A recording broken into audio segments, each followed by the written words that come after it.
As we've previously discussed, so many theories in the A Song of Ice and Fire community presuppose another theory. Everyone who believes in Mance Rhaegar believes R plus L equals J. Many people who believe B plus A equals J believe that Ashara is still alive out there somewhere. So we know that George loves an irony to his mysteries. Sometimes we're looking for the wrong answer. Ned goes to find out why the Lannisters killed Jon Arryn, but it turns out they were innocent. Dany wonders who is following her through the bazaar, and if they are a threat, but it turns out the merchant was the assassination attempt, and the man following her is Barristan, who saves her life. The murder attempt on Bran by a cat's paw leads to war between Starks and Lannisters. There's a lot of speculation as to who sent him, but it turns out he just fell out of an unstable plot hole. In such a reversal, many characters speculate on who Jon Snow's mother could have been, but we are given many more hints that Ned Stark is not his father. This means both of Jon's parents are unknown to us. We have to go off of what we know about Jon's birth and work backwards. We know Jon had been born sometime during Robert's Rebellion, based on his age. We know Ned returned to Winterfell with him. We know Ned refused to name Jon's mother, or even entertain the conversation. We know Jon looks enough like a Stark to pass as Ned's kid. We also know that when Ned lists children in his head, he does not list Jon. Ned loves his kids, and he loves Jon too, but his brain is not wired to think of Jon as his son. We also know that Ned watched his sister Lyanna die, and that was very traumatic for him. He tries not to think about it. We're given some plausible leads for who Jon's mother would be if he was Ned's child. Wyaella, the fisherman's daughter, and Ashara Dane. We know that Wyaella and Ashara, at least, are real people, and there's some contention around the fisherman's daughter as to whether she actually existed at all. We only have Lord Godric's story to go off of. We have plenty of reason not to trust him. To quote the thoughts of Davos, "The lords of the Three Sisters had a black repute, and none more so than Godric Borrell." The fisherman's daughter is very early in the war. A fisherman smuggles him from the Vale to Winterfell so that he may be crowned lord. The boat goes down and the fisherman drowns, but the daughter manages to save Ned's life by getting him ashore. They apparently have sex, and the bastard born of this is Jon Snow. He also gives her a sack of silver.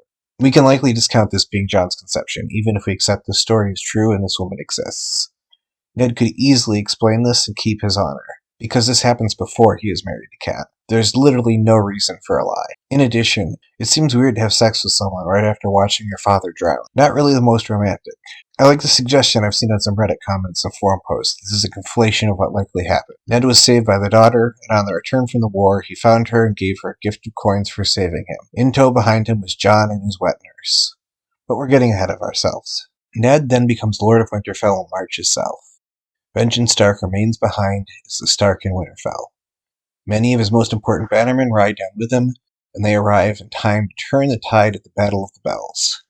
Robert is here, and we know that he fathers a bastard during this time, Bella. Ned may have potentially fathered Jon here, but we have no evidence for that.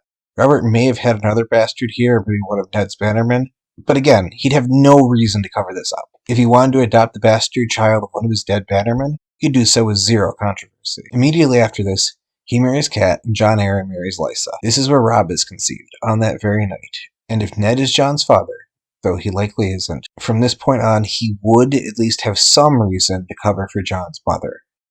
Since Jon is roughly the same age as Robb, if Ned is the father, he has to conceive him within these early days of the rebellion, but still after his wedding to Cat. This is a pretty narrow band. Also, if he's handed a baby to pass off as his own, it has to happen much later than now.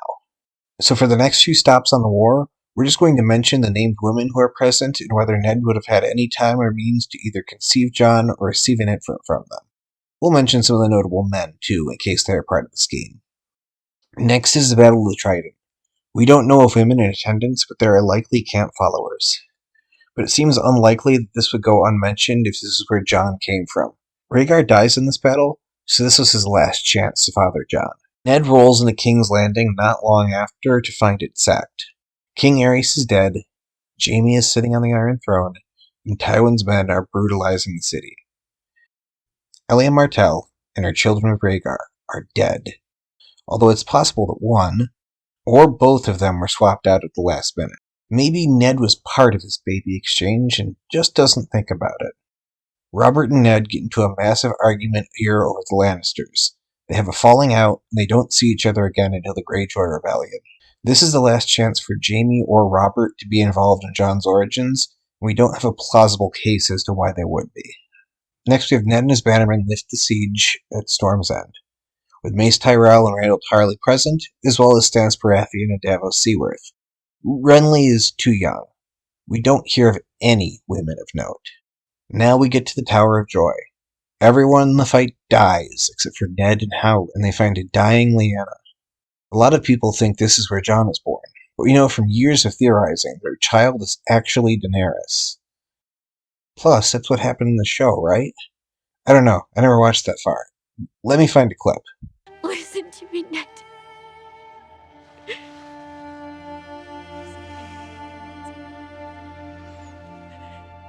If Robert finds out, you'll kill him. Her. You know he will. You have to protect him. Her. Promise me, Ned. Promise me.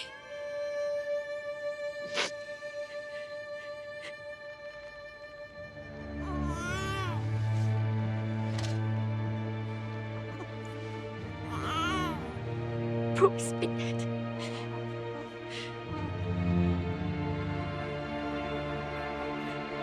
Promise me. No worries, sister. I will engage in a highly convoluted baby swap that puts her on a continent that I will never visit, hoping that she is safe there. Hopefully she does not end up in massive poverty at any point.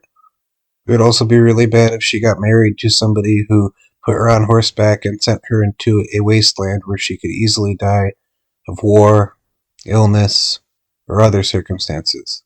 Or if she walked into a giant pyre of flames. Or if she went into some weird haunted mansion thing full of warlocks. Or if she started multiple wars with city-states, leading to several assassination attempts.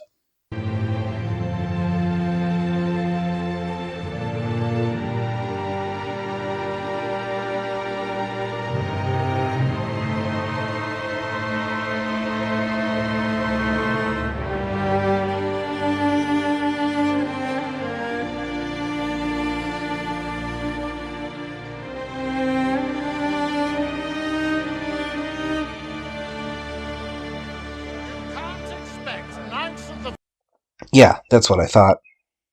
So it can't be Lyanna.